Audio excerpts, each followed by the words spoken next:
السلام عليكم ومرحبا بكم في فيديو جديد. في هذا الفيديو غادي نهضروا على واحد السجن اللي عنده تاريخ مظلم وكيتعتبر من أسوأ السجون في العالم، سجن صيدنايا، اللي كيحمل بين الحيوط ديالو العديد من القصص المأساوية والانتهاكات. هذا السجن ماشي مجرد مكان احتجاز، بل هو واحد من أكبر الرموز للقمع والتعذيب في سوريا، وبالخصوص بالنسبة للنظام السوري اللي استعملوا لسنوات طويلة كمكان للعقاب والتصفية السياسية. في هذا الفيديو غادي نتعرفوا على الموقع ديال سجن صيدنايا وكيفاش تأسس والأدوار اللي لعبها في النظام السوري عبر السنوات، وغادي نشوفوا كيفاش ولا هذا السجن واحد من الأماكن الأكثر رعب في العالم، وكيفاش كيتعتبر من الادوات الرئيسيه اللي كيعتمد عليها النظام في القضاء على المعارضه السياسيه واصوات المعارضه. كذلك غادي نذكروا بعض القصص الواقعيه الصادمه، من بينهم القصه ديال مازن حماده اللي عاش تجربه خايبه في هذا السجن، كيحكي لنا على المعامله القاسيه والمأساويه اللي تعرضوا لها المعتقلين داخل هذا المكان اللي تحول الجحيم على الارض. قبل ما نبداو القصه ديال اليوم ما تنساوش تدعموني بمتابعه وتفعيل الجرس باش توصلوا بكل جديد. دعمكم مهم بزاف وكيشجعني نكمل ونجيب لكم احسن القصص. نبداو.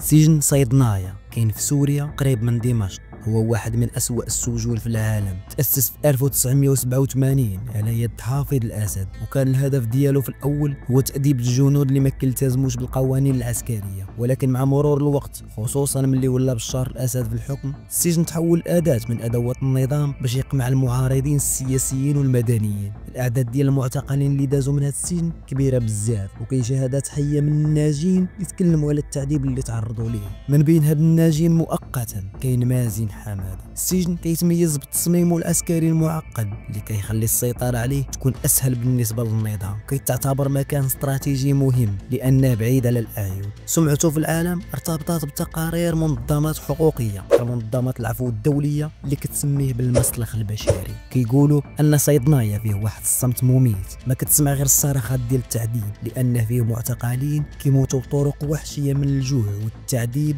وحتى عمليات الإعدام الجماعية اللي كتتم بشكل سري. مازن حماده شاب سوري من مدينة دير الزور، كان عايش حياة عادية وعنده الكرامة ديالو. في 2011 ملي بدات الثورة ضد نظام بشار الأسد، مازن كان كيصور المظاهرات بكاميرته وينشرهم في السوشيال ميديا باش يفضح القمع اللي كيعيشوه السوريين، ولكن هذا النشاط ديالو خلاه هدف للمخابرات ديال بشار. شدوه 3 المرات في نفس العام، ولكن في المرة الأخيرة قرروا يسكتوه للأبد ويهزوه لسجن صيدنايا. مازن حماده فاش خرج من السجن وحكى على اللي عاشو، قال واحد العبارة اللي كتبقى محفورة في الذاكرة ديال أي واحد كيسمعها: الدقيقة الأولى في صيدنايا أسوأ من سنوات ديال التعذيب في جميع السجون الأخرى. تخيل تكون داخل واحد المكان اللي كيتعتبر مسلخ بشري، حيت الحياة كتولي مجرد صراع مع الألم والخوف. ملي دخل مازن لصيدنايا استقبلوه بما يسمى بحفلة الاستقبال، وهي طقوس ديال الضرب المبرح كيمر منها أي معتقل جديد. كانوا السجانة كيتفنوا في طرق التعذيب، كيجمعوا المعتقلين في واحد القبو مظلم وكل واحد فيهم كياخذ الدور ديالو في التعذيب. السجانة كانوا كيعتمدوا على الضرب بعصي خشبية وصياد جلدية كيغرسوها في الجسم بحقد، لدرجة أن الجلد ديال المعتقلين كان كيتشقق ويخرج منه الدم من كل مكان. ما كيكتفيوش غير بالضرب فقط، بل كانوا كيستعملوا حتى الصدمات الكهربائيه، كيديروا ليهم الاقطاب الكهربائيه في المناطق الحساسه، كيطلقوا التيار في الجسم حيث الالم كيتجاوز التحمل البشري، وكيولي الشخص كيغوت حتى كيتمنى الموت. ولكن التعذيب ماشي فقط جسدي، كان نفسي حتى هو. كانوا كيربطوه في واحد الوضعيه اللي كيقولوا عليها الشبح، حيث كيشدوا اليدين والرجلين وكيعلقوهم على واحد القيب معدني، والجسم كيكون معلق في الهواء لساعات طويله حتى كيبدا الدم كيتجمع في الاطراف والالم كيوصل للنخاع. بعض المعتقلين كانوا كيتعرضوا لهذه الطريقه حتى كيتسبب لهم فشل في الاعضاء او قصور في العظام. في صيدنايا حتى الاكل كان جزء من التعذيب، كانوا كيعطيوهم كميات قليله بزاف ما كتسد حتى رمق الجوع، وفي الغالب كان الاكل ديالهم عباره على خبز ناشف فيه الديدان. الجوع كان وسيله اخرى باش يحس المعتقل انه ماشي انسان وانه مجرد رقم في هذا المسلخ. الجروح اللي كانت على جسم مازن كانت دليل على شراسة التعذيب. كيحكي باللي كان كيشوف جروح عميقة على يديه ورجليه، وبعض المرات كانوا السجانة كيحفروا في الجروح القديمة بالعصي والسكاكين غير باش يزيدوا الألم. وهاد الجروح كانت كتعفن وما كانتش كاين أي عناية طبية، مما كان كيزيد المعاناة وكيهدد حياة المعتقلين. وفي هاد المرحلة قال مازن أنه بدا كيتمنى الموت كل دقيقة، كان كيحس أنه الموت هو الحل الوحيد باش يهرب من هاد الجحيم، ولكن الموت ما كانش قريب. وكأن النظام السوري كان كيستمتع بخلاصة العذاب، حيث كيبقى المعتقل حي غير باش يعاني كتر داخل صيدنايا. ماشي غير الألم اللي كان كيتحكم، بل حتى الصمت كان كيتخلط بأصوات التعذيب والصراخات اللي كتعبر على الألم ديال الناس الآخرين. هذا الجو حسب مازن كان أكبر تهديد للنفسية ديالو، وكان كيتساءل كل لحظة شحال باقي من الوقت قبل ما يجي الدور ديالو، واش غنموت اليوم ولا غدا. صيدنايا ماشي غير سجن، بل كان مدرسة في التعذيب، حيث الإنسان يتحول أداة ديال الألم وكيتسلب منه كل شيء، الكرامة والأمل وحتى الإحساس بالإنسانية.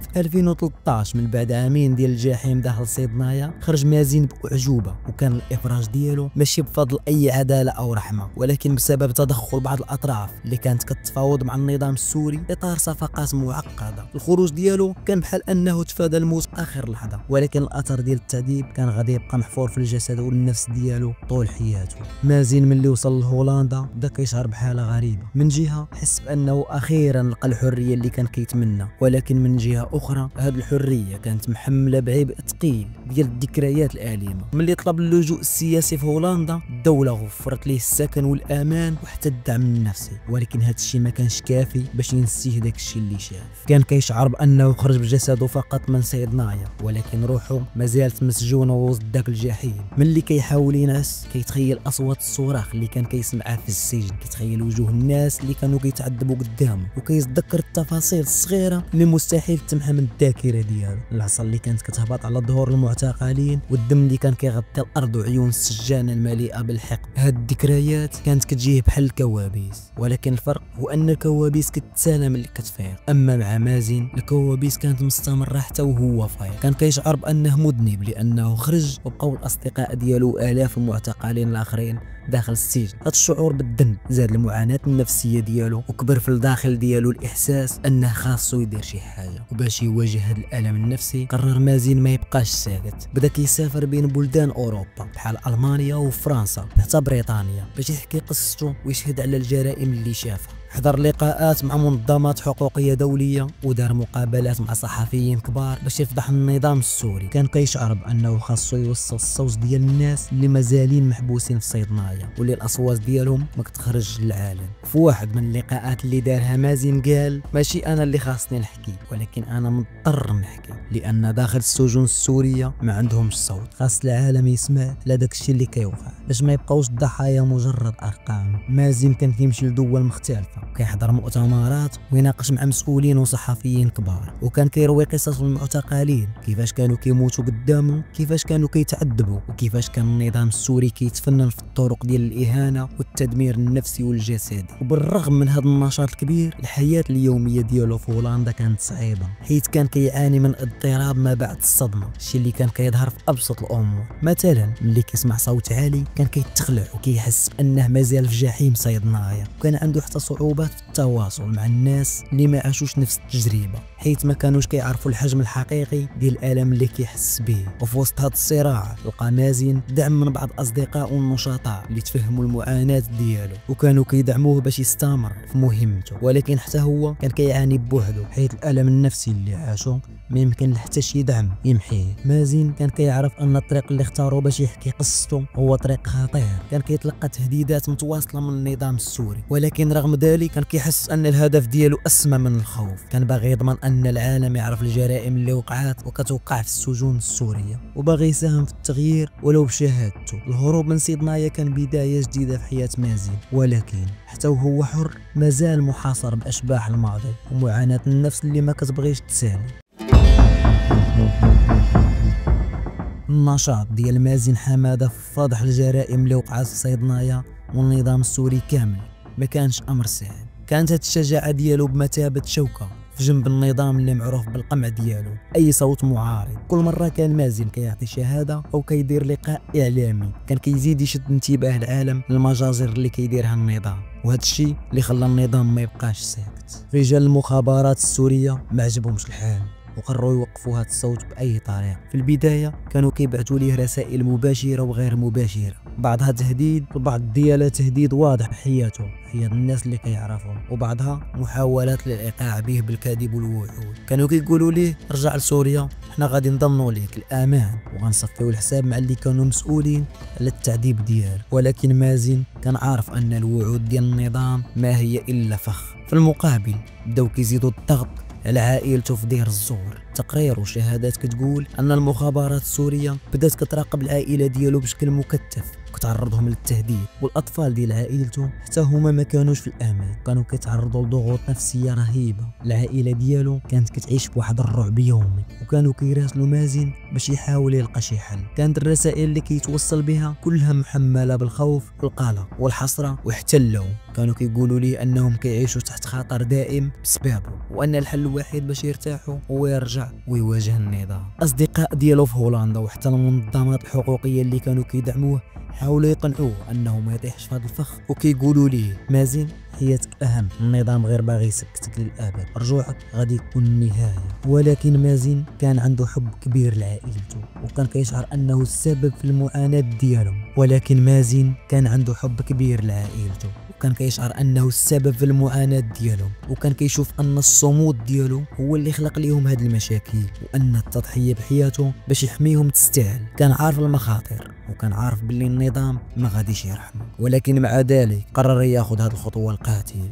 2020 مازن شد القرار الصعب، خدا طياره من برلين لبيروت ومن ثم قرر يدخل سوريا عن طريق البر. الرحله ديالو كانت محمله بمشاعر مختلطه، من جهه كان كيعرف انه راجع لمكان سبق وشاف فيه الموت بأم عينيه، ومن جهه اخرى كان كيشعر انه ما عندوش خيار اخر. وملي وصل لمطار دمشق كان السيناريو اللي خاف منه الجميع كيتحقق. بمجرد ما حط رجليه في الارض شدوه رجال المخابرات، المعامله كانت بارده وقاسيه بلا حتى محاوله ديال تزيين الامور. كانوا كيعاملوه بحال انه عدو للدوله ودوه مباشره لصيدنايا، المسلخ البشري اللي سبق وشاف فيه اقصى اللحظات في حياته. من ديك اللحظه ما بقاش كاين عليه حتى شي اخبار. النظام السوري حرص باش يخفي اي معلومه تتعلق بمصير مازن. العائله ديالو والاصدقاء ديالو في هولندا بقاو كيديروا محاولات مستميته باش يعرفوا فين مشى، ولكن المخابرات كانت كتجاوب بجمله واحده: مازن كاين في مكان امن وما تخافوش عليه. ولكن في الحقيقه الجميع كان عارف ان هذه الجمله تعني انه رجع للجحيم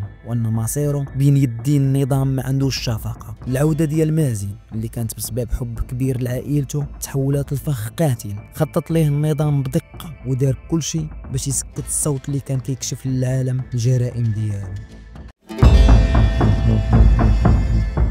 من 2020 ملي المخابرات السوريه شدات مازن حماده في مطار دمشق اختفى وكانه تبخر. العائله ديالو في دير الزور والاصدقاء ديالو في هولندا ما بقات عندهم حتى وسيله للتواصل معه، وحتى محاولات المنظمات الحقوقيه الدوليه باش تعرف مصيره واجهت جدار الصمت. النظام السوري والمعروف بالتكتم التام على مصير المعتقلين رفض يعطي اي معلومه او تصريح رسمي على مكان وجود مازن. الجمله الوحيده اللي كانوا كيردوها هي مازن بخير في مكان امن. ولكن هذا المكان الامن كان يعني شيء واحد: الرجوع لصيدنايا، حيث الالم والمعاناه يتحولوا لادوات يوميه للقضاء على ارواح المعتقلين. خلال 3 سنوات ما بقاش كاين اثر لمازن، ولكن العالم عرف قصته وما نساش، وظلوا كيتسائلوا واش مازال حي، واش مازال كيتعذب، ولا واش النظام قرر يسكت الصوت ديالو للابد. الاجابه ديال هاد التساؤلات خرجت للعالم في 2024 ملي الثوار السوريين قدروا يدخلوا لصيدنايا خلال عمليه عسكريه كبيره. المكان اللي كان معروف باسم المسلخ البشري تحول لمشهد كابوسي ما كيتصورش. داخل الزنازين والاقبيه المظلمه الثوار لقاو مئات الجثث المتراكمه، بعضها كان حديث العهد والبعض الاخر كان بحال هياكل عظميه. وسط هذا المشهد المروع لقاو جثه مازن، الجسد ديالو كان شاهد على التعذيب اللي تعرض ليه، الجلد ديالو كان مغطي بالجروح العميقه والحروق كانت واضحه في كل انحاء جسمه، والاثار ديال الضرب كانت كتشهد كتشهد على الساعات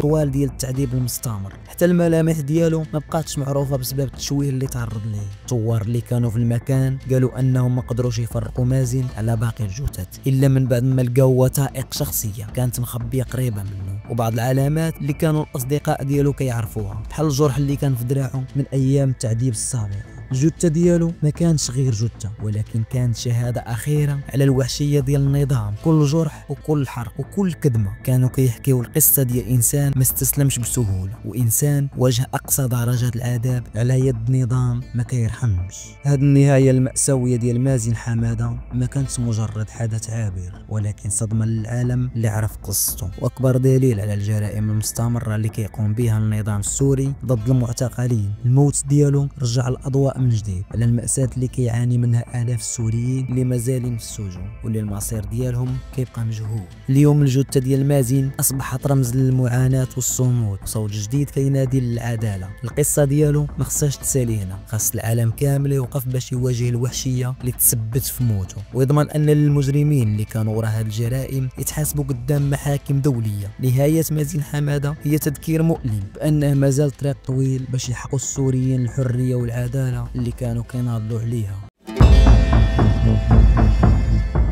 قصة مازن حماده ماشي غير حكاية شخصية، ولكن شهادة حية على معاناة شعب كامل واجه آلة القمع والبطش بصدور عارية وكلمات حق. هاد القصة ما خاصهاش تضيع وسط زحمة الأخبار، بل خاصها تكون نداء مفتوح للعالم كامل وللإنسانية جمعاء وللضمائر الحية اللي كتحارب الظلم بكل أشكاله. مازن الشاب اللي كان مجرد مواطن سوري بسيط كيطالب بالكرامة والحرية تحول الرمز للنضال، ولكن التضحية ديالو ما خاصهاش تكون عبثية. العالم اللي كيشوف الناس اللي بحاله كيتعذبوا وكيموتوا بلا ما يتحرك هو عالم كيعطي الضوء الأخضر للطغاة باش يستمروا في جرائمهم. من هنا خاص قصة مازن تكون مثابة درس عميق، درس كينبهنا بأن الصمت قدام الظلم هو مشاركة غير مباشرة فيه. الناس اللي بحال مازن اللي واجهوا الظلم بقوة الكلمة ماشي بالسلاح، خاص يتوفر لهم الدعم الكامل، ماشي فقط بالدعاء أو التعاطف، ولكن بأفعال حقيقية كتضغط على الأنظمة اللي كتمارس الوحشية ضد الشعوب ديالها. التضامن مع أمثال مازن خاص يكون في كل المستويات، قانونيا وسياسيا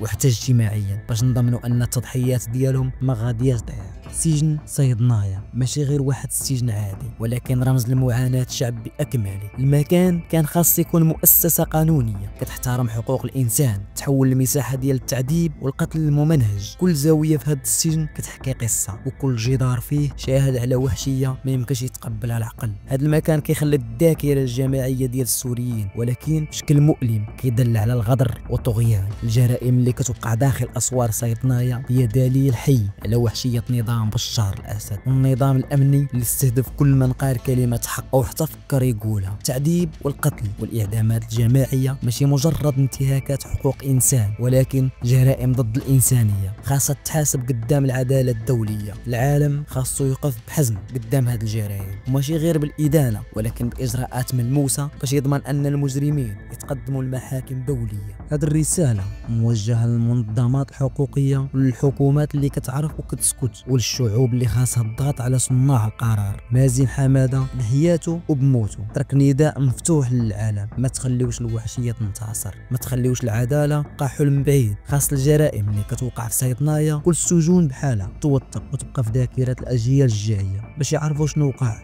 وباش يعرفوا أن الصمت كيتحول السكين في ظهر الأبرياء، وباش يبقى الأمل ديال الحرية والكرامة مشعل كيوقد طريق النضال. قصة مازن حماده خاصها تكون جزء من التاريخ كيعلمنا شحال تقدر الكلمة تكون قوية، شحال التضحيات كتعني في طريق الحرية. وختاما هذه القصة ما غاديش تسالي حتى تتحقق العدالة، حتى يقدر الشعب السوري يعيش في الحرية اللي ناضل عليها. مازن كل الناس اللي ضحوا بحياتهم. إلا عجبكم الفيديو ما تنساوش تشاركوا القصة باش نوصلوا الصوت ديال مازن والناس اللي بحاله أكبر عدد ممكن. شكرا على المتابعة، ونشوفكم في الفيديو الجاي قصة جديدة، والسلام عليكم.